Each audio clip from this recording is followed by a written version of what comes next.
On ne peut pas être jugé parti, mais peut-on juger quelqu'un qui prend parti? Alors, à vous de juger.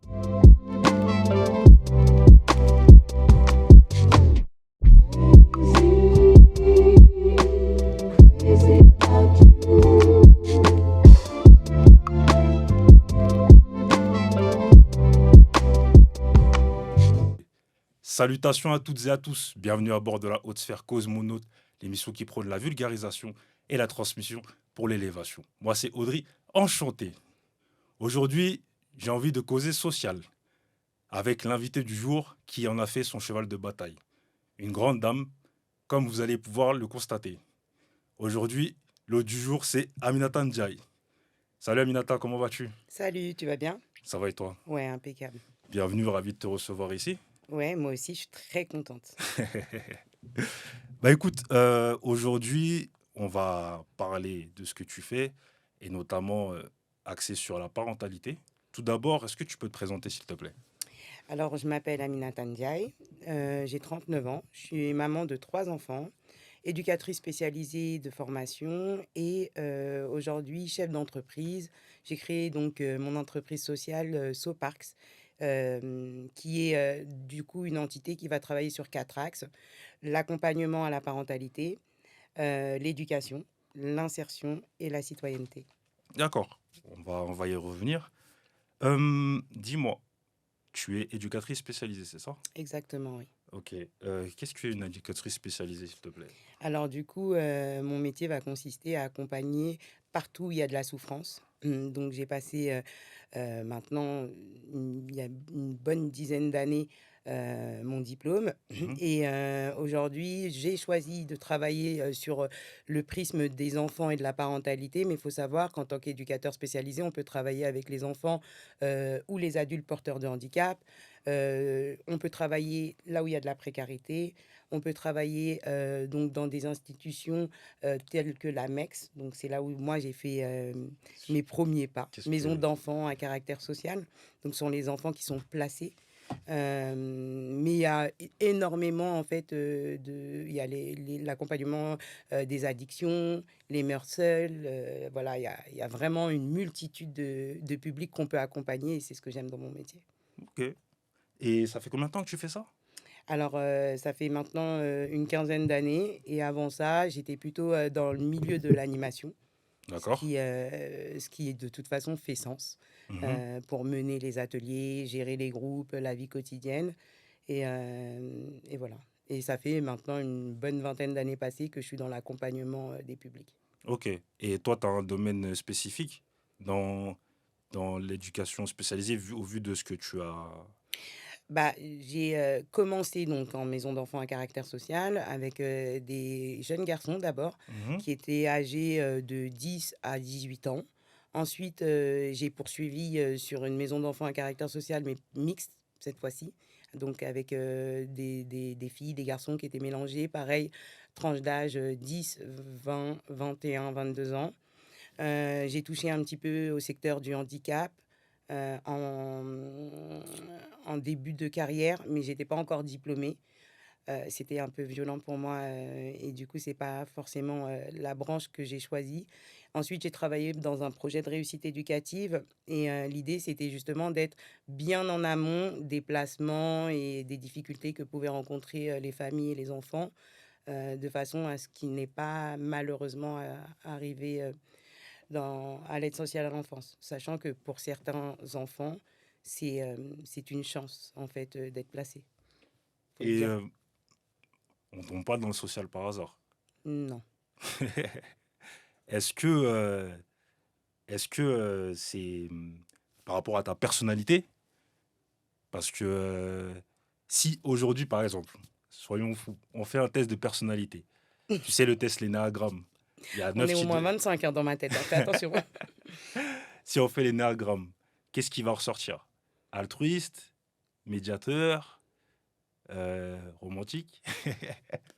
Ouais, romantique, certainement.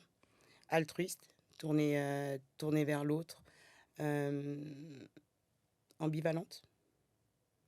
C'est-à-dire?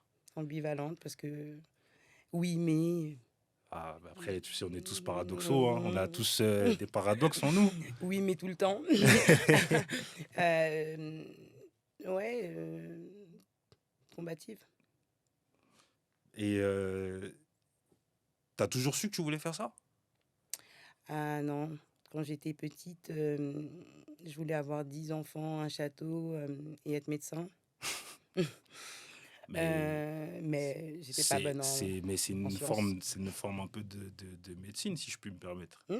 Parce que tu aides les gens et... Je vais pas dire que c'est du soin, mais ça s'en rapproche beaucoup. Ouais, c'est sûr que Le fait d'être là et...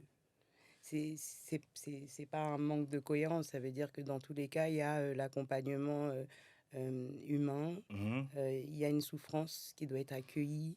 On essaye d'accompagner au mieux les gens à trouver leurs propres solutions pour se réparer, pour se construire, se reconstruire, dépasser des freins de la vie, tout simplement. Euh, mais bon, c'est pas médecin. et il y a quelqu'un dans ton entourage qui exerce aussi dans le social, qui a pu t'inspirer dans cette voie-là? Ouais, Parce bien qu'on est le sûr. produit de notre environnement quelque part. Exactement. Bah, ma grande sœur, D'accord. Alissata, qui, elle, est dans le milieu du social depuis plus d'une trentaine d'années. Mhm. D'ailleurs, qui m'inspire, mais à bien des égards. Et effectivement, c'est pas anodin. C'est-à-dire que c'est mon C'est ton inspiration, héroïne. c'est mon héroïne, c'est ma ressource. D'accord. Et tu l'as vu justement faire ça et tu as voulu t'inspirer. De toute façon, c'est généralement ça qu'on a une grande sœur qui excelle dans un domaine, on veut faire comme elle. Ouais, déjà, je la voyais, je l'admirais, mais n'ayant pas forcément conscience que je m'orienterais vers le métier d'éducateur spécialisé, euh, mais j'étais dans l'animation et j'avais déjà une appétence pour aller un peu plus loin. Et un jour, elle m'a regardée et elle m'a dit, elle était venue, en fait, il y avait une animation de quartier et elle était de passage. Et en fait, toute la journée, elle me regarde, elle me fait, mais il faut que tu sortes de là, en fait, il faut que tu fasses autre chose. Là, t'étouffes, là, c'est pas possible. Et donc, voilà comment la décision est venue d'aller plus loin. Et comment, en fait, quelles sont les études qu'on fait pour devenir éducatrice spécialisée déjà? Et est-ce que de là, tu peux devenir par exemple psy? Alors, après le bac, c'est 3 ans d'études Ok. pour éducateur spécialisé, 2 pour moniteur éducateur. Mhm. Il y a, tu peux pas être psychologue, ce sont vraiment des métiers très distincts. Euh, Nous, on va accompagner la personne à cheminer et à accepter l'approche psychologique qui est primordiale. Euh, Néanmoins, si tu veux devenir psychologue, il faut faire d'autres études. D'accord.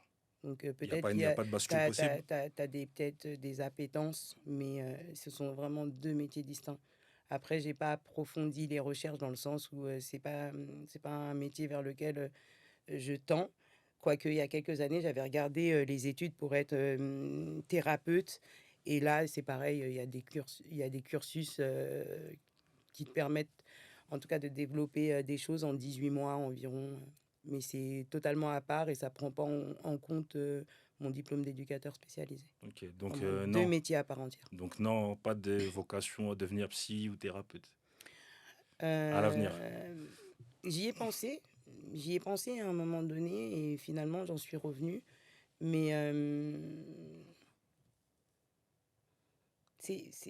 c'est compliqué parce que l'éducateur spécialisé n'a pas vocation à travailler seul. Il va être en regard croisé, il a besoin quand même, pour pas reproduire ce qu'on appelle l'effet miroir, Mm, c'est-à-dire mm, que mm, mm. le mal de la personne que tu accompagnes, si tu es seul et que tu vas dans le mauvais sens, et ben c'est le mur. Et Mhm. du coup, je me dis, bah, si tu es éducatrice spécialisée et que tu es aussi diplômée psychologue, et ben ça voudrait dire que la personne, elle reste enfermée avec un seul professionnel. Et il y a un conflit d'intérêts, de loyauté, de positionnement. Et du coup, ça crée de l'attachement aussi, en plus, je pense, avec la personne que tu accompagnes. Alors que le but, c'est d'être près d'elle, près d'eux, pendant une petite partie de leur vécu, dans la souffrance, dans la difficulté, et de disparaître. Tu dois pas être... tu es juste un guide, mais sur un instant T. Et là, il y a quelque chose qui me vient à l'esprit. Comment tu arrives à faire le... Tout à l'heure, tu as dit que tu étais maman de 3 enfants. Mmh. Comment tu arrives à séparer ce que tu vis au quotidien et quand tu rentres chez toi, le fait de pouvoir, tu sais, on dit, normalement, c'est tes problèmes au travail restent à la porte. Est-ce que Heu, tu y arrives tout le temps ou c'est quelque chose qui est quand même compliqué? Parce que je pense que tu dois avoir quand même un public en souffrance des fois, plus ou moins de grande envergure. alors, le concept de, «les problèmes restent sur le palier de la porte», je pense pas, en fait. Je pense que c'est une grande phrase, mais que c'est pas vraiment, réalisable, en fait. Tes problèmes, ils te suivent. Mmh, mmh, mmh, mmh. Hem, alors, dans les débuts, quand j'étais en maison d'enfants à caractère social, mes enfants étaient très jeunes. Elles étaient très petites.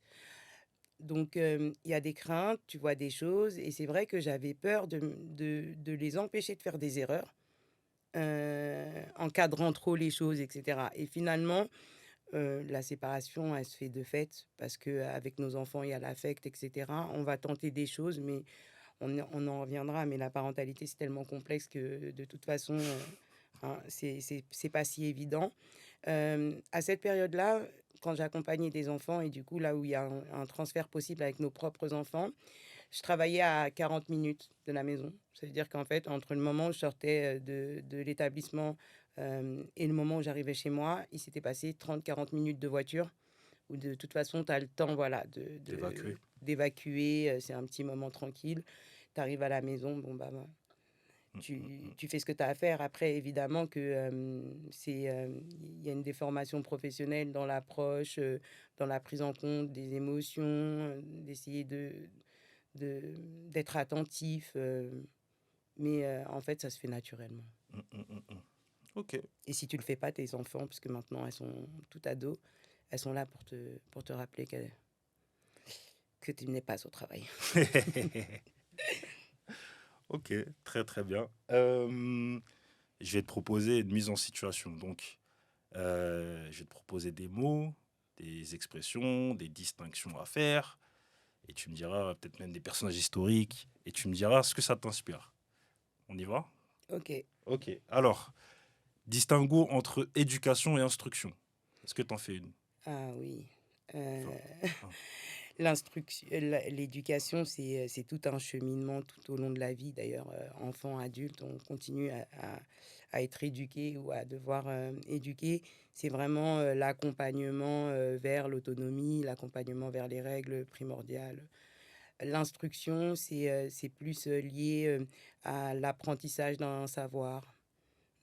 C'est pour ça que pendant longtemps, on disait que à l'école, c'est l'instruction, la maison, c'est l'éducation. Mais l'éducation, en fait, elle est, collaborative. Le parent en premier lieu, mais il y a plein d'autres personnes qui gravitent autour. Ok, nickel. L'empathie.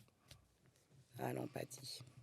L'empathie, bah, tout simplement, c'est le fait, de vivre les choses, et là, tu vois, mes mains en parlent parce que, c'est primordial et moi, je suis très empathique. D'ailleurs, dans mes débuts, on m'a dit: «Toi, tu peux pas être éduque, tu es trop empathique» et je comprenais pas, en fait, comment on peut être trop empathique? Bah oui, parce que du coup, si tu te mets trop à la place, de la personne que tu accompagnes, c'est problématique. Donc OK, l'empathie, mais avec un bon équilibre. C'est possible ça? Ça se travaille. Après, il y a de l'hyper-empathie aussi. Il y a l'hyper-empathie, mais alors là, c'est encore autre chose. Mais je pense vraiment que ça s'équilibre avec le temps, avec le vécu, les expériences. C'est la vie qui t'apprend aussi à mettre la juste distance. Écouter, entendre. Est-ce que tu fais un distinguo? Ah, c'est pas la même chose. J'entends le bruit des oiseaux. J'écoute ce que tu me dis. Mais encore. Bah,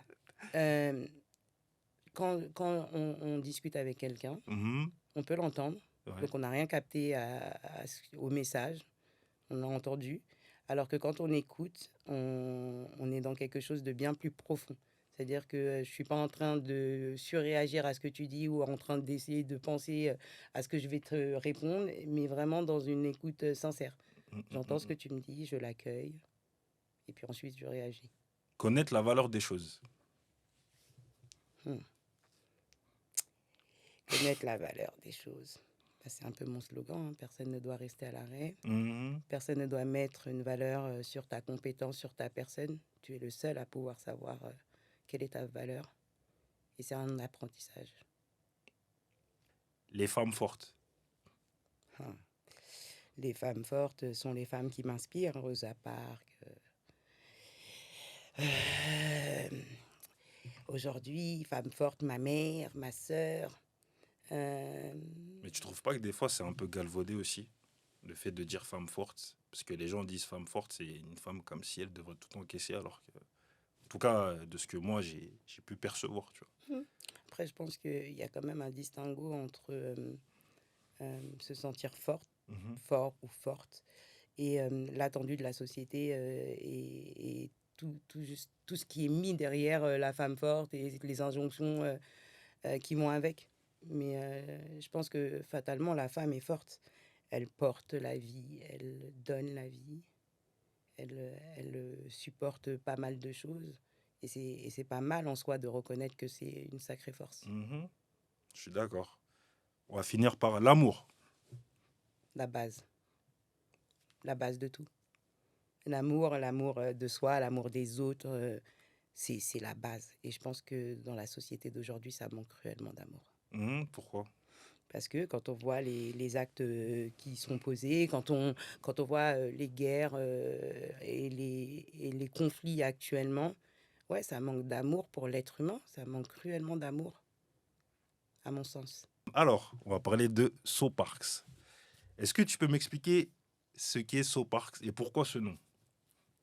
Voilà, la longue histoire. So Parks, à la base, il y a une dizaine d'années maintenant, avec une amie, on avait envie d'entreprendre, de faire quelque chose, on ne savait pas trop quoi. Et tout ce qu'on savait, c'est que c'était en lien avec le social, l'entraide. Et nous, on habite sur un territoire où c'était un peu compliqué, mais depuis très longtemps, Villepinte, Tremblay, Sevran, les bagarres, les violences intravilles. Et si tu veux, le droit commun a bougé. Donc, le pôle emploi était à Tremblay, la grande gare était à Sevran. À Villepinte, on n'avait pas grand-chose. Et du coup, très vite, on s'est dit, ouais, il faudrait faire un truc en allant vers les jeunes, en allant vers les parents. Mais c'était pas encore très clair. Donc, il y a 10 ans, voilà. Et So Parks pour Social Parks.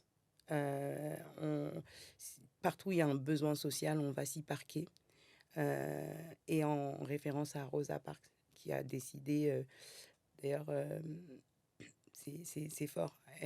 Elle, à ce moment-là, elle pense pas qu'elle va impacter le monde. Elle a juste décidé que elle voulait pas s'asseoir à l'arrière du bus. Et de là, en fait, elle a changé la destinée de tellement de personnes. Et du coup, l'idée de SoPark, c'est personne ne doit rester à l'arrière de sa vie. On se met en mouvement, on se met en action et on s'assoit où on veut. Si je veux m'asseoir derrière, je suis OK avec ça. Mais si je veux prendre la place du chauffeur, je prends la place du chauffeur. C'est beau, c'est beau, c'est beau. Et les axes de So Parks. Les axes de SoPark, donc parentalité, éducation, citoyenneté et insertion. D'accord. On va commencer par citoyenneté. Hmm. Qu'est-ce que tu peux m'en dire? Alors déjà, dans un premier temps, les quatre axes, pour moi, ils sont tous reliés les uns aux autres.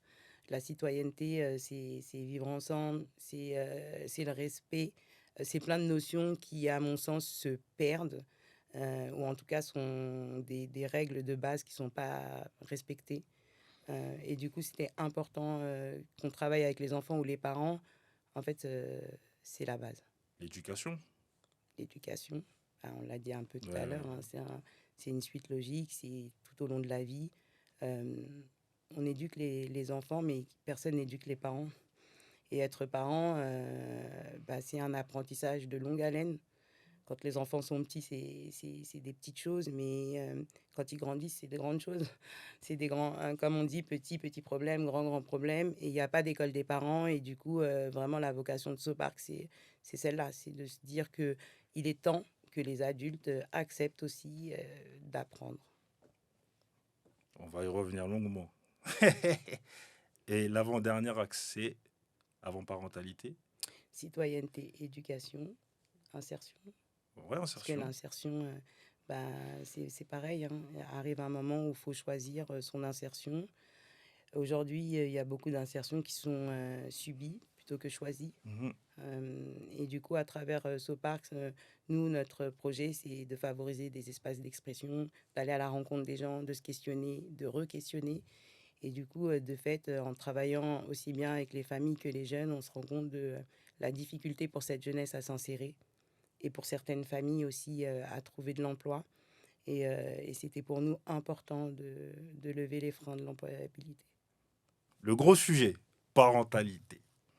Ah, la parentalité. Ah oui, il y a trop de choses à dire. Ouais, euh, on est tous l'enfant de quelqu'un.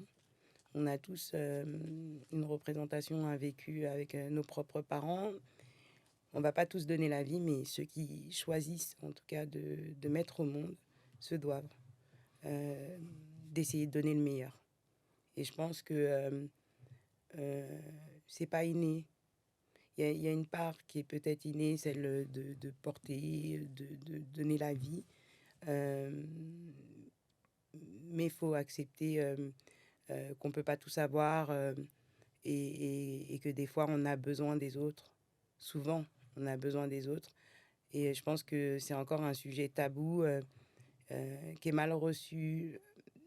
Alors, soit on te donne des conseils, tu as l'impression que c'est injonctif, alors ça te dérange. Soit tu as l'impression qu'on te juge et qu'on estime que tu sais pas faire et pour qui tu te prends et patati patata. Donc, il est temps ouais, de venir apporter une touche de professionnalisme dans l'accompagnement à la parentalité, d'ouvrir les portes et de changer le regard des gens sur cette notion d'accompagnement à la parentalité. Personne prétend être personne. On essaye juste d'être de bons parents, mais essayons ensemble. Ah, t'as dit beaucoup de choses là. Déjà, comment ça t'est venu en fait le fait de se dire, je vais axer aussi sur la parentalité. Est-ce que t'as vu des choses? Ah, bah, c'est une vraie question que tu me poses. Je pense que des choses, oui, on en voit tous les jours, Parce que et ce depuis le plus jeune âge. tu sais comment c'est un sanctuaire, tout ce qui est éducation à l'enfant et tout. Mm, C'est-à-dire que c'est quelque chose, c'est vraiment, on a du mal à toucher à ça. mm. Donc je me dis, c'est quand même audacieux et bien d'avoir axé on peut dire ton combat Mm. sur la parentalité aussi. Ouais, après, je pense qu'il y a plusieurs éléments qui m'ont amené à prendre ce sujet à bras le corps. Euh, un, euh, le rapport qu'on peut avoir nous-mêmes avec nos propres parents, Mhm. la lecture qu'on en fait en devenant adulte, en se disant que bien souvent, nos parents sont jugés euh, sévèrement, alors que, bah, comme on l'a dit, il n'y a pas d'apprentissage. Et on fait avec les moyens qu'on a, les outils qu'on a, la représentation, le vécu, et on essaye de faire au mieux. Et des fois, on fait mal, mais en vrai, comme tu l'as dit, c'est tabou. Donc déjà, qui va se permettre de venir me dire que c'est mal? Pendant longtemps, ce que faisait l'adulte, eh ben, il le faisait et point barre. Et chacun chez soi et voilà. Ne rentre pas chez moi. Donc, et c'est un peu encore le cas. C'est-à-dire, j'éduque comme je veux, comme si nos enfants nous appartenaient alors qu'ils ne nous appartiennent pas, hein. C'est vrai. On les met au monde, on les accompagne à devenir des adultes autonomes et on leur lâche la main pour qu'ils aillent faire leur propre vie. Ce ne sont pas nos propriétés en fait. Et Mm, c'est pas mm, mm. parce que l'enfant arrive par nos entrailles de façon concrète que ça nous appartient comme ta paire de chaussures t'appartient. Ton enfant, il t'appartient pas. Et d'ailleurs, c'est pour ça que si tu ne réponds pas à ses besoins et si tu le maltraites, il t'est retiré parce que ce n'est pas, c'est pas un objet. Il t'appartient pas. Il y a des parents qui ne parlent pas à leurs enfants. Mm. Mais quand je dis pas parler, c'est en gros. En tout cas, je sais que peut-être qu'aujourd'hui, les plus jeunes, ça va, mais je sais que il y a des parents qui parlent pas à leurs enfants. C'est-à-dire, tu rentres de l'école, juste te dire ça va, comment ça a été, oui, ça va, mais rien. L'enfant, il cache, il garde des fois des secrets. Et après, quand ça va mal, le père dit, je connais pas, mais non, mon fils, il est pas comme ça. Non, mais en fait, ils connaissent pas leur enfant. Est-ce que tu trouves ça... Bah, euh, effectivement, c'est un vrai sujet, la communication. Il y a des gens déjà à la base qui sont pas des communicants. Et du coup, quand ils mettent au monde, ils ont pas, ils font pas ce pas de côté en se disant que l'enfant va avoir besoin, lui, qu'on communique avec lui, qu'on discute, qu'on dialogue. Et du coup, effectivement, faut accompagner la communication, mais elle n'est pas toujours évidente pour différentes raisons. Il y a, il y a dans l'absence de communication, il y a celle, comme tu décris, qui est inexistante. Tu ne lui parles pas, c'est comme s'il n'était pas là. Ça dénote un problème, ça dénote un problème relationnel sur lequel il faut travailler. Et je pense que justement, à travers les accompagnements à la parentalité, c'est aussi pouvoir expliquer à ces parents qui communiquent pas l'importance de la communication, les enjeux. Et on en revient à la base. Ça veut dire que si personne ne peut rentrer pour te dire ou pour te conseiller, eh ben, tu le fais pas, tu le fais pas et tu le sais pas. Voilà, c'est ton fonctionnement, point barre. Alors que si tu vas à la rencontre d'autres parents, s'il y avait plus d'émissions sur la parentalité, plus de choses en fait accessibles aux gens, et ben les gens se rendraient compte de la force de la communication. C'est comme dans la relation, dans le couple, entre amis ou autre. Mais là, tu parles aussi, tu parles de communication. Mais il y a aussi, tu sais, l'aspect de, je veux, j'ai un enfant, euh, j'ai beaucoup de travail à faire, je peux pas forcément m'en occuper. Donc, ce que je fais, c'est les écrans. Les écrans, donc l'écran limite devient entre guillemets un parent de substitution, si je puis me permettre. Et est-ce qu'ils ont conscience des dégâts des écrans?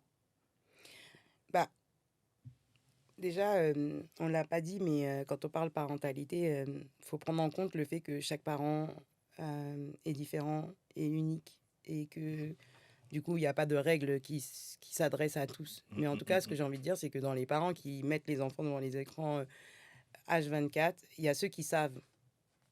Il y a ceux qui savent et qui font abstraction de ce qu'ils savent sur les méfaits, parce que Mhm. c'est pas visible, parce que c'est pas chez eux, parce que leur enfant, ils estiment que leur enfant va très bien et qu'il s'en sort très bien, donc ils prêtent pas attention à toute cette sensibilisation, etc.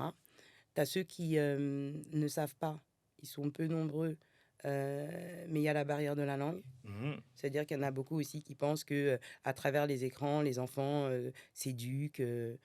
Je te donne un exemple tout bête, un enfant qui sait compter. Tu as des mamans qui te disent, oui, mais tu parles des écrans, mais moi, mon enfant, il sait compter jusqu'à 100. Non. En fait, il récite jusqu'à 100 comme il réciterait une poésie ou une chanson. Mm, mm, Mais mm, il mm. sait pas compter, dénombrer. Si tu lui mets des objets, il peut pas le faire, en fait. Il est juste dans la... Et puis après, tu as des parents, effectivement, qui ont besoin aussi d'être accompagnés et que les choses soient concrètes. Je pense qu'on a plein d'informations qui nous viennent sur plein de sujets différents et que peut-être ce surplus d'informations, malgré qu'il y a des avancées sur cette thématique, eh ben, ça éloigne les gens pas du bon comportement, mais du comportement approprié. C'est quoi quand tu me dis les écrans, c'est dangereux? Puisque moi, mon enfant, il est sur Disney Channel, moi, non, mon enfant, il est sur des jeux instructifs, éducatifs, etc. Donc, ouais, non, il n'y a pas de violence. Mais c'est au-delà de ça, c'est des effets sur la santé, les effets sur la concentration, sur le langage. Tu disais tout à l'heure, la communication, la télé, elle communique pas. Tu lui parles, mais elle te répond pas. Et en plus, tes dessins animés, euh, il y en a qui sont complètement fous, en fait. Ceux Mhm. qui créent les dessins animés pour enfants, je sais pas ce qui se passe dans leur tête. Il n'y a pas de parole. Des fois, la télé te pose une question, tu es censé lui répondre, mais qu'est-ce qui s'est passé, quoi? Donc, j'avais entendu une émission qui disait que euh, il y a des algorithmes qui sont capables de créer un dessin animé en fonction des temps d'attention des enfants. Donc, si l'enfant, il s'arrête sur des sons bêtes avec des gestes pas cohérents, bon, on va créer des dessins animés avec des sons bêtes et pas cohérents. Et en fait, ça va être consommé, consommé, consommé, alors que ça n'apporte rien. Au contraire, ça détruit le cerveau. Je te parlais de communication et même moi j'ai fait un constat, c'est dire je t'aime à ton enfant. Mm. Il y en a qui n'y arrivent pas, c'est dur, hein. Parce que, en fait, moi je pense qu'il y en a, c'est. Ils estiment que c'est comme si ils se rabaissaient un peu, tu vois. Je sais pas si toi tu partages mon point de vue ou peut-être que. Parce que je sais que dire je t'aime, c'est dur. Bah, il y en a qui considèrent le fait d'exprimer son amour verbalement comme un signe de faiblesse. Mais en fait, avec les enfants, comme dans le couple, comme dans la vie, Mais pourquoi en fait? bah après, C'est ta je pense progéniture. que, je pense que tout dépend aussi. Tu parlais tout à l'heure du contexte dans lequel tu as grandi. Est-ce que tu as grandi dans une famille où on t'a dit je t'aime? Est-ce qu'on t'a manifesté de l'amour? Il y a beaucoup de familles où on ne dit pas je t'aime par pudeur, enfin, où tu n'as jamais entendu tes parents dire je t'aime. Là, dans l'émission Autour d'un thé de la semaine dernière, bah, il y a une maman qui disait mon père m'a jamais dit je t'aime. C'était impossible le truc. Et pourtant, il dit je t'aime à ma fille.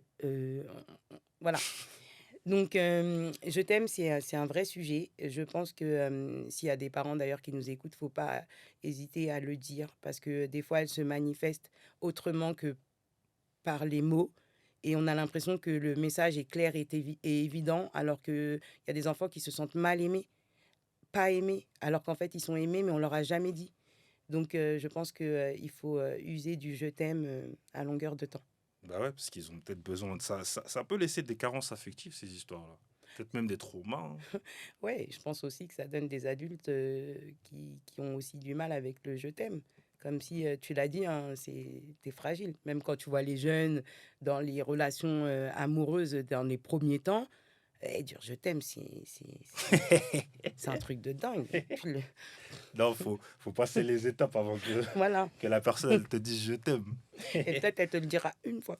Ouais, exactement. Mais il y a aussi, au niveau des parents, il y a aussi un constat que j'ai fait, c'est, tu sais, il y a beaucoup de littérature maintenant. Au niveau de la parentalité, il y en a énormément. Ouais. Et j'en parlais avec ma belle-sœur, et elle me disait, tu sais, elle s'intéresse beaucoup à ça, et elle me disait, bah moi, quand je lis ça et tout, les gens disent, ouais, mais ça, c'est pour les blancs. Ah ouais, il y a un sujet là. Mais non. Comme tu l'as dit, on apprend à devenir parent, on ne naît pas parent, on le devient. Mm. Mais pour reprendre la phrase célèbre, la paraphraser, mais pourquoi en fait, pourquoi un distinguo en fait entre l'éducation entre quand on est noir ou quand on est blanc, pourquoi aujourd'hui encore on fait ce distinguo-là? Alors là, c'est une vraie question que tu me poses. Je pense qu'il y a tellement de réponses à ça. C'est multifactoriel. Déjà, la société nous met à une place. Hmm. En tout cas, nous met à une place.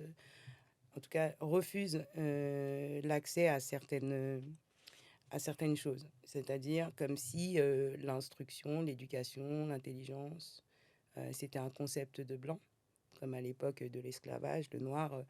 Faut pas trop qu'il lise, faut pas trop qu'il sache, faut pas trop qu'il s'émancipe. Et même si dans la vie du quotidien, on se dit on est en 2023, les choses ont changé, force est de constater que non, c'est faux. Ça n'a pas changé.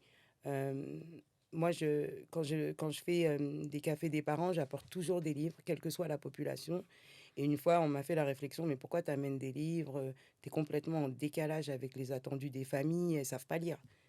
Et alors, si elles ne savent pas lire à l'instant T, peut-être qu'elles vont comprendre l'utilité d'apprendre à lire. Et si elles n'apprennent pas à lire, elles n'ont pas des enfants, des amis qui savent lire. Mhm. Est-ce qu'il faut invisibiliser le livre pour une partie de la société? Donc déjà, si on part du principe que en 2023 on me fait cette réflexion, ça veut dire que pendant très longtemps, dans les espaces parentalité, en fonction de l'ethnologie euh, des gens, eh ben, on invisibilise certaines choses en partant du principe que ça ne les intéresse pas, qu'ils ne savent pas. La deuxième chose, c'est que c'est un peu comme la psychologie, etc. Ce sont Mhm. des approches qui, en Afrique, en tout cas pour une grande partie de la population noire, c'est pas quelque chose dans lequel on a baigné culturellement. Donc il y a un cheminement, un accompagnement à faire. Et il faut casser aussi l'amalgame de tu vas chez le psychologue, t'es fou, tu lis, tu te prends pour un blanc. Et en même temps, les premières personnes à s'éloigner du livre ou du savoir, ce sont les Noirs eux-mêmes, en premier lieu. Mm, C'est-à-dire mm. que quand un Noir dit à un autre Noir, pourquoi tu lis, c'est un truc de blanc, est-ce que c'est pas lui qui est en train de créer le fossé pour ensuite se victimiser?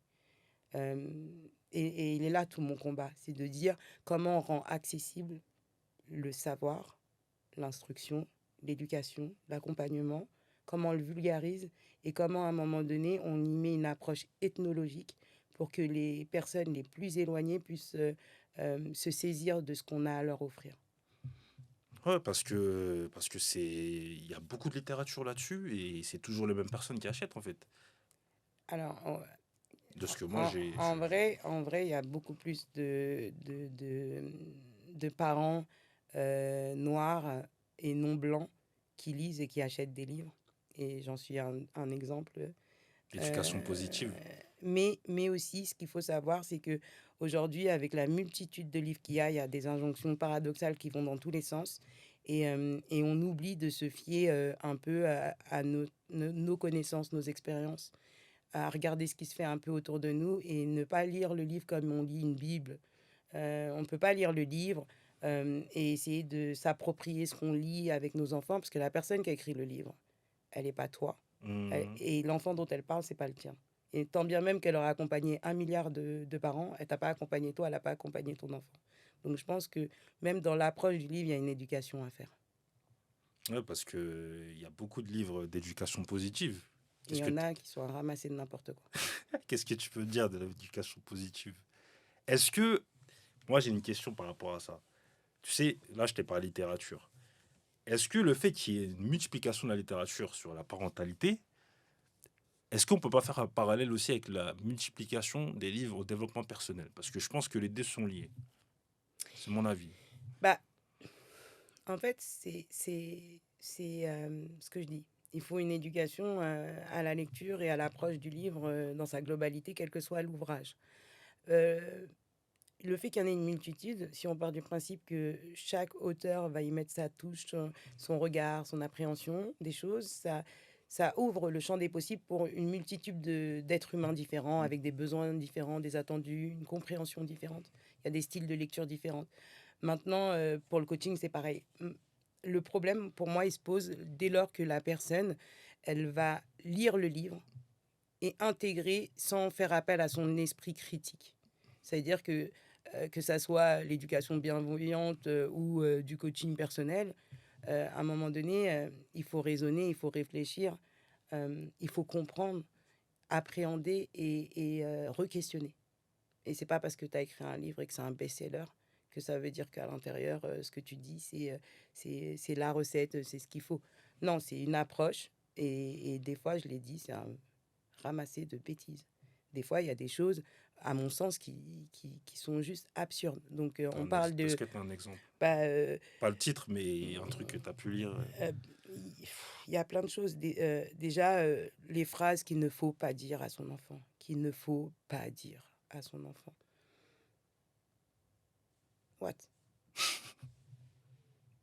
Comme... C'est une injonction directe. Et du coup, on part pas du principe de d'où parle la personne, pourquoi elle le dit, qu'est-ce qu'elle met derrière, etc. On dit juste, faut pas dire ça. Non. C'est comment tu le dis, pourquoi tu le dis, quelle approche, qu'est-ce qu'il y a derrière. Et du coup, tu vois, quand tu prends un livre qui commence comme ça, bah pour moi, il te respecte même pas en tant que personne, tu vois.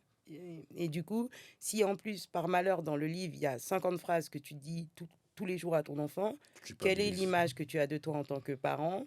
Tu vas peut-être douter sur des pratiques que tu as qui ne sont pas mauvaises, mais du coup, vraiment, voilà, il y a un sujet. Et il y a un autre sujet aussi. La loi, je crois que c'est loi 11 juillet 2019. Est-ce que ça te dit quelque chose? Non? Non, il faut que tu me... Violence familiale. Les violences intrafamiliales, violences familiales, il y a plein de... Il y a Les violences, tu sais, le fait qu'ils disent tu ne peux pas éduquer ton enfant en mettant une fessée. Je crois oui, que c'est... tout ce qu'il y a autour des violences, Et d'ailleurs, on a aussi les violences ordinaires, hein, maintenant Mm, mm, qui mm. sont reconnues. Moi, je pense que là aussi, il y a un sujet. Évidemment que éduquer à travers les coups, la violence, ça n'a pas de sens. Si l'éducation est bonne, si la communication a été bonne, normalement, tu ne devrais pas avoir à lever la main sur ton enfant, euh, à part pour lui faire peur ou obtenir de lui de l'obéissance, mais du coup, il n'a pas compris. Ça veut dire que tu n'as pas transmis un message qui soit clair. Si il est dans la répétition de l'acte, c'est qu'il n'a pas compris ce qui n'était pas bien dans l'acte. Euh, On revient à la on communication. revient à la communication. Maintenant, je pense aussi que soyons, soyons honnêtes. euh, voilà, t'as mis une fessée à ton enfant, t'étais en colère. Voilà, à un moment donné, c'est comment tu arrêtes le temps en te disant, mais qu'est-ce qui s'est passé là? Tu vois, comment tu as cette clé de lecture pour dire, à ce moment-là, qu'est-ce qui m'a manqué? J'ai manqué d'outils, j'ai manqué de patience, j'étais fatiguée, j'étais énervée. Ça m'a soulagée sur l'instant, mais est-ce que ça a du sens? Qu'est-ce que ça fait à mon enfant? Et comment tu reprends avec lui, comment tu communiques avec ton enfant sur l'acte que tu as posé? Et comment tu ensuite vas chercher de l'aide de façon à ce que ça ne se reproduise pas. Et c'est important de nuancer la fessée que tu as mise là sur un instant T, parce que c'était l'outil que tu avais là tout de suite, qui n'est pas bien en soi, mais qui peut arriver avec l'enfant qui est battu. Mm, mm. L'enfant qui est battu parce que tu as passé une mauvaise journée, parce que tu es en colère, parce qu'il a fait tomber un verre, parce que tu as bu, parce qu'il t'énerve, et qui est battu sans cesse, avec ou sans raison. Et pendant des années, en fait, le fait de frapper un enfant, c'était pas reconnu, c'était pas puni, c'était, voilà, on disait c'était pas bien, etc. Et aujourd'hui, la loi, elle vient aussi garantir euh, la sécurité de l'enfant, son bien-être, et dire à un moment donné, c'est pas parce que tu es adulte et c'est pas parce que tu as mis cet enfant au monde que tu as le droit de vie ou de mort sur sa personne. Parce qu'il y a Donc des, je trouve que c'est important. il y a des, il y a des gens qui parlent de la judiciarisation pardon, de la vie familiale aussi. Le fait de vraiment s'immiscer, tu sais. Parce que là, tu as fait un distinguo entre la fessée et les violences. Mais quand tu mets une petite fessée et qu'après, entre guillemets, l'enfant se plaint et que, bon, j'y vais loin, hein, Mm. euh, il finit placé. Mais en fait, il finira pas placé parce que tu lui as mis une petite fessée. Si tu lui mets une petite fessée, et je sais même pas si on peut dire une petite fessée, tu lui as mis une fessée, il faut dire les mots comme, comme ils sont, tu lui as mis une fessée. Ouais. Si ton enfant se retrouve placé, c'est pas parce que tu lui as mis une fessée. C'est parce que l'enquête qui va en découler démontrera que c'est pas une fessée à un instant T, c'est des fessées à répétition, ou en tout cas il y a un autre sujet qui a été démasqué à travers cette fessée. L'aide sociale à l'enfance, elle n'a pas vocation à placer les enfants. On est tous d'accord sur le fait que la place de l'enfant, c'est dans sa famille, c'est là où il est censé être. Sauf quand cette famille est défaillante, qu'elle a besoin, elle, de se construire, se reconstruire, d'être accompagnée avant de pouvoir récupérer son enfant. Mais si on vient te chercher parce que tu as mis une fessée, on va plutôt te proposer un accompagnement pour ne plus avoir à mettre cette fessée dans un premier temps. C'est rare que les gens, c'est ce qu'ils disent. Oui, il a été placé parce que j'ai mis une fessée. Non, c'est Ouais. juste que la personne ne veut pas te dire Mm, mm, ce mm, qui se passe vraiment chez elle. Bah ouais, ça, comme je t'ai dit, c'est un sanctuaire. Ce Exactement, qui reste chez moi, reste chez moi. exactement. Et en plus, sur les maltraitances, encore plus. Ah, exactement. Et par rapport à Soparks, quand tu, vous plutôt, vous accompagnez les parents, en fait, les parents, comment ils reçoivent, comment ils viennent vers vous, est-ce qu'ils se livrent directement, est-ce qu'il faut, entre guillemets, les apprivoiser, quel est le discours, comment ça se passe en fait. Alors, nous, on aime bien dire que à la base, ce qu'on va favoriser, c'est Mm, le lien social dans un premier temps, donc la rencontre. Et parce qu'on va pas être dans la formation descendante, mais on va vraiment être dans quelque chose de l'ordre de l'échange.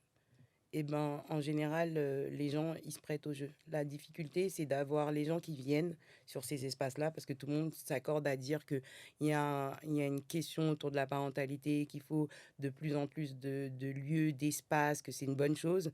Mais quand euh, les rencontres ont lieu, il y a très peu de parents qui poussent la porte. Par contre, une fois qu'ils ont poussé la porte, c'est rare que, ils en ressortent déçus dès lors que ce sont des adultes qui vont se retrouver sur un sujet qu'ils qui leur tiennent à cœur, que c'est une bonne ambiance détendue. La posture, elle est professionnelle, mais en fait, tu as pas besoin de brandir un diplôme ou d'avoir une posture ou de parler avec de la hauteur aux gens pour transmettre un savoir, en fait. C'est bon, tu as étudié, on le sait. Tu en as fait un sujet, d'accord, mais quand tu es face aux gens, sois juste face aux gens. Mm, mm, Sois mm. juste un être humain face à un autre être humain qui vient discuter, questionner sur des questions de parentalité. Et je Mais pense là, que c'est de la base. mais là, quand les parents viennent vous voir, c'est pour exposer leurs problèmes, les difficultés qu'ils rencontrent. Beaucoup, beaucoup, parce que en fait, malheureusement, souvent quand, l'espace, parentalité est mis en place, dans une collectivité ou par le biais d'une association, elle vient d'abord répondre à un besoin qui s'est exprimé par, des parents démunis, dépassés ou par des actes, posés. Hem, alors que si elle était là en prévention, si ces lieux-là existaient, et ben, les gens ne viendraient pas déposer que des problèmes. Mm, Ils mm. viendraient déposer des problèmes, chercher des solutions, rencontrer d'autres parents, mais en fait, il y aurait moins de problèmes parce que du coup, ils auront été accompagnés à faire face à l'éducation selon l'âge des enfants, à être outillés. Est-ce que tu as déjà fait face à des parents démissionnaires? Oh là là, bah oui, plein. Il y en a il y en a énormément et contrairement à ce que les gens pensent, ils sont pas, tous cachés dans les quartiers, prioritaires.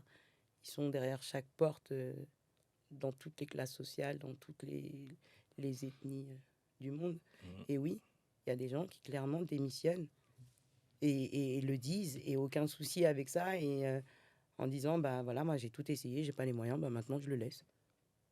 Et pour certains parents qui n'arrivent pas à, entre guillemets, éduquer leurs enfants, est-ce que c'est pas aussi le fait d'avoir reproduit des schémas connus qui fait que ça ne fonctionne pas aujourd'hui?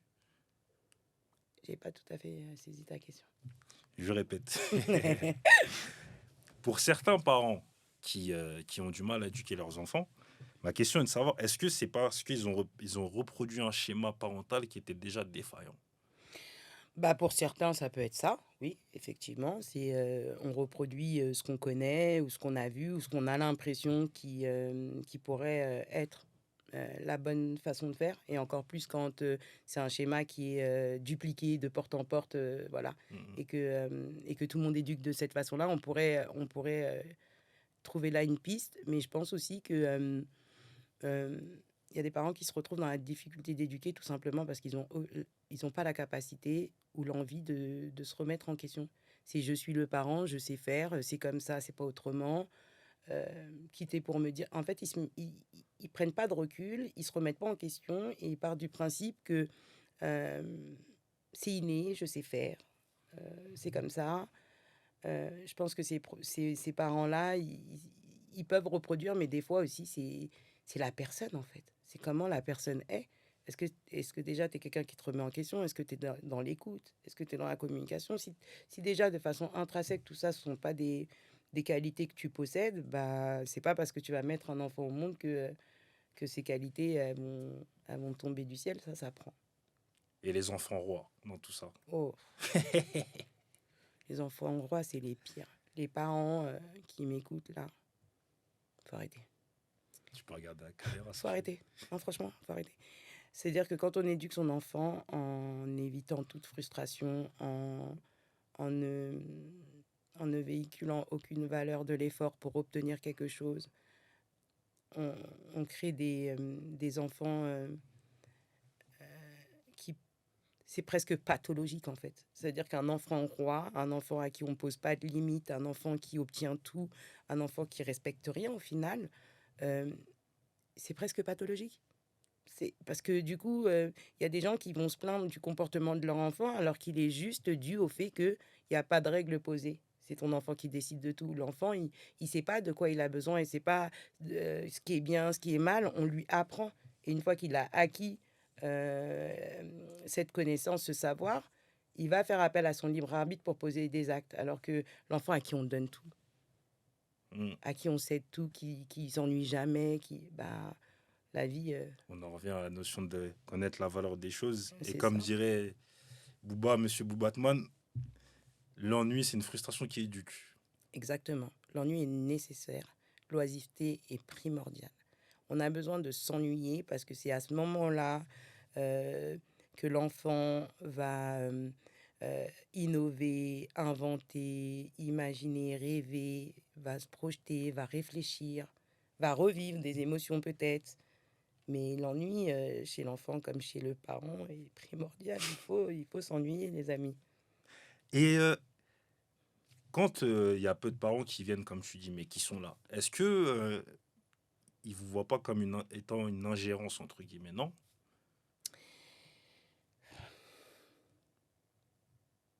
Je pense que tout dépend de la posture, un, de la nôtre, Mhm. deux, de celui qui va présenter l'action de la parentalité, de la perception du parent qui est en face. Maintenant, ce qui est certain, c'est que c'est à nous de faire comprendre aux parents qu'il est sa propre solution. Si on règle ces problèmes, on a tout faux. On est là pour t'accompagner, réfléchir ensemble, etc. Et nous-mêmes, on ne connaît pas tout. On sait rien même. Ah ouais, En fait, vous formez aussi, ouais. voilà, on construit ensemble. Et surtout sur cette notion de parentalité. Donc, ingérence, oui, si le professionnel fait à ta place et que l'enfant se retrouve à te dire... On a des parents qui disent, attention, hein, je vais appeler Aminata, hein, attention, hein, je vais appeler Anne. Ben, en fait, tu as décalé l'autorité, en fait. Et ça, c'est ce qu'il n'est pas recommandé de faire. Et c'est à nous d'accompagner les gens et d'avoir la bonne posture professionnelle pour que justement, ça ne soit pas perçu comme une ingérence. Ok. Et est-ce que dans vos interventions, il y a des papas? Ouais, de plus en plus. Et tu me vois sourire parce que ça, c'est vraiment une fierté. Et je pense aussi que le fait qu'on soit, dans un premier temps, un binôme, fondateur, cofondateur, homme-femme, sur Mhm. ces questions d'éducation, de parentalité, de famille, c'est redonner aussi du sens à la famille, l'importance. En plus, c'est une entreprise familiale. On est un couple, on a nous-mêmes des enfants. Et je pense que la société aujourd'hui, elle nous éloigne de certaines valeurs familiales en nous faisant croire qu'on peut vivre l'un sans l'autre, on peut être dans l'autosuffisance. Donc je pense déjà que ça, c'est un premier levier qui ramène les papas vers nous parce que déjà, quand on est en duo homme-femme sur un café des parents, qu'il soit entièrement féminin ou pas, bah, ça incite les papas à venir.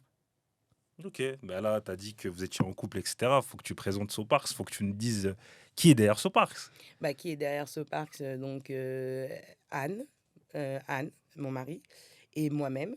Et ensuite, on fait appel.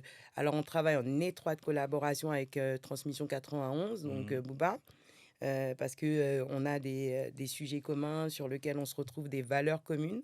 Et après, on fait appel à une multitude de professionnels en prestation en fonction des besoins des territoires qui font appel à nous, que ce soit des collectivités, préfectures, ou associatifs.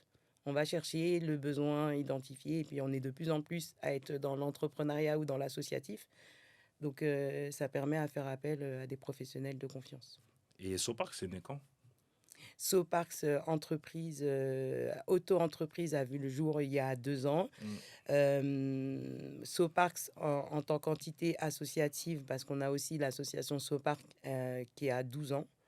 Et l'entreprise Soparks va voir le jour d'ici peu, avec cette volonté d'avoir une structure. Félicitations. Et j'ai une question aussi par rapport au confinement Covid. Est-ce qu'on a fait appel à vous durant le confinement? Parce qu'il devait y avoir des défaillances au niveau de la parentalité. Est-ce qu'on a fait appel à vous? Alors, pendant le confinement, on a travaillé. Alors, nous, à la base, on a aussi, à cette période-là, en tout cas, moi, j'étais sur un projet de réussite éducative. Mhm. Donc, on accompagnait les familles à distance via des Zooms, via des appels, via WhatsApp. On ne pouvait pas sortir, mais du coup, moi, j'ai développé à cette période un podcast. Vie de famille où j'ai abordé pas mal de notions voilà, sur comment occuper le temps, comment faire en sorte de ne pas se laisser envahir par les émotions, de ne pas laisser la manifestation de la violence dans les familles, que j'avais mis sur YouTube à l'époque pour que justement un maximum de personnes puissent avoir en tout cas des choses à écouter sur les difficultés vécues. Et après, par téléphone, certaines personnes qui avaient nos contacts pouvaient nous appeler, mais on n'était pas encore identifiés comme aujourd'hui. Donc malheureusement, on aurait bien pu aider bien plus de familles pendant cette période. Parce que c'est ça ma question, parce qu'il y a une explosion au niveau des violences, etc. Donc, au vu de ce que vous proposez, je pense que ça aurait été très, très adapté. Ok. Et tu as parlé de podcast. Mm. Il me semble que vous avez un podcast. Il y a un nom joli, qui a un beau nom. En fait, on a 2 émissions radio qui sont aussi disponibles, qui passent en direct sur Mon Paris FM, qui est une radio locale de Paris. Et on a aussi la possibilité de se le procurer en podcast. Donc, on a Raconte ta parentalité, qui est là un podcast et une émission où le parent se raconte. L'idée étant d'avoir un maximum de parents qui va raconter son parcours à lui, son propre parcours, son vécu avec ses parents et comment en fait il se projette ou exerce sa parentalité. Homme, femme. Donc là, on a déjà 3 podcasts de disponibles. Et vraiment avec cette volonté de se dire que si on a des parents, quelle que soit leur profession, leur niveau social, leur culture, leur religion qui se racontent, eh ben on aura un maximum de parents qui seront outillés en se disant ah ouais, mais en fait, je suis pas le seul à qui ça arrive, ou regarde, lui, il a testé ça, etc. Et le deuxième, c'est parentalité.